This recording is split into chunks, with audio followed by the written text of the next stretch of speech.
Tu veux un homme qui t'élève, mais dès qu'il te dit non, tu l'accuses d'être toxique. Alors dis-moi, tu veux un leader ou un décor? Elle dit, moi je veux un homme qui a du niveau, un homme de principe, un homme qui connaît sa religion, qui sait où il va et qui me guide, qui me montre la voie, qui me protège.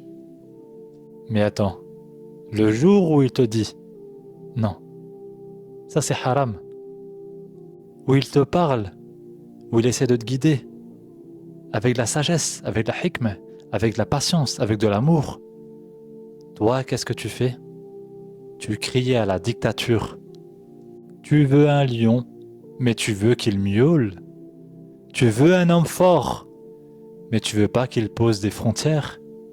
Tu veux un homme solide, à condition qu'il plie devant ton ego. Allah a dit, dans Surat An-Nisa, dans le début du verset 34, les hommes ont le pas sur les femmes, par les dons qu'il leur a octroyés. Allah les a élevés au-dessus des femmes. C'est à eux qu'il a imputé les charges de famille. Les femmes dignes et vertueuses demeurent dévouées à l'homme pendant son absence et conservent ce qu'Allah leur a prescrit de conserver. Allah nous dit dans ce verset qu'il a octroyé à l'homme le pas sur les femmes. Pourquoi? Car il a une responsabilité vis-à-vis de sa famille, vis-à-vis d'Allah subhanahu wa ta'ala. C'est à l'homme qu'Allah a imputé les charges de famille. Responsable, ça veut dire, il doit dire non. Que ce soit avec de l'amour, avec de la patience, avec de la sagesse, ou te dire non tout court.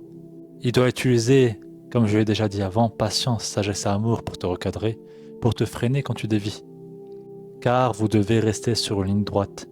Car vous êtes sur terre pour adorer votre Créateur. Et ça, c'est pas de la toxicité, c'est du leadership.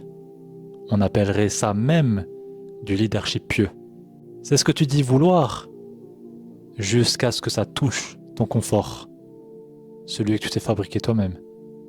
Dans le Sahih Bukhari, le hadith numéro 893, le prophète sallallahu alayhi wa sallam nous dit, dans le début du hadith, « Chacun de vous est berger, et chacun de vous est responsable de son troupeau. L'imam est berger et est responsable de son troupeau. L'homme est berger au sein de sa famille et est responsable de son troupeau. La femme est berger dans la maison de son époux et est responsable de son troupeau. Mais toi, dès que ton mari joue son rôle, tu veux le transformer en peluche halal. Un homme qui prie, mais qui se tait. Un homme qui connaît, mais qui t'obéit. Tu veux qu'il t'élève, mais t'as pas préparé ton cœur à être guidé. Tu veux qu'il soit un homme de haut niveau, mais toi, t'as pas encore appris à supporter la vérité quand elle t'arrange pas. Toi qui veux un homme avec du niveau, toi qui ne supportes pas qu'on te dise non. La vraie maturité, c'est pas de chercher un homme pieux, c'est de l'accepter quand il applique la piété, même quand ça pique, même quand ça te confronte, et surtout quand ça te confronte, même quand ça touche ta fierté. Parce qu'un homme qui te dit non pour Allah, c'est pas un tyran, c'est un cadeau. Un cadeau, Inch'Allah, mais que tu as peut-être pas encore mérité. Allahu a'lam. Un homme qui t'arrête par crainte d'Allah, c'est pas un frein pour toi, c'est un raccourci vers ta vie supérieure. Encore faut-il que ton cœur le reconnaisse.